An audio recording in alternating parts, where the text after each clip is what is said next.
यावर्षाखेर ST आर्थिकदृष्ट्या सुदृढ होणार। यंदा तब्बल 8,300 नवीन बसेस ताफ्यात दाखल होणार। दैनंदिन 1 ते 1.5 कोटी रुपयांची तूट सहन करत आर्थिक दडपणाखाली असलेल्या एसटीला नवसंजीवनी देण्यासाठी शासनाने मोठा निर्णय घेतला आहे। बसेसची कमतरता हा मुख्य अडथळा दूर करत यंदा तब्बल 8,300 नवीन बसेस ताफ्यात सामील करण्याचा निर्धार परिवहन विभागाच्या माध्यमातून घेण्यात आला आहे। बसेस वाढल्या तर प्रवासी वाढतील आणि प्रवासी वाढले तर उत्पन्न आपोआप वाढेल, असा विश्वास यावेळी व्यक्त केला। एसटीच्या दीर्घकालीन धोरणानुसार पुढील काही वर्षांत 20 ते 25,000 बसेस खरेदी करण्याचा मानस आहे।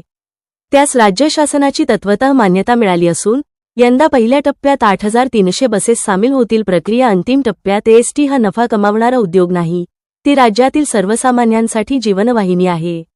मात्र किमान तोटा टाळण्यासाठी खर्च उत्पन्नाचा समतोल साधणे आवश्यक आहे।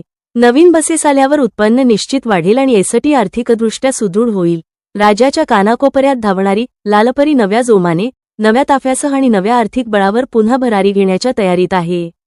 यावर्षाखेर एसटी आर्थिक गर्तेतून बाहेर येईल, हा आमचा दृढ विश्वास आहे, प्रताप सरनाईक म्हणाले। आप देख रहे हैं मुंबईकर इंडिया टीवी न्यूज, सच के साथ हमेशा, खबर नहीं असर वही।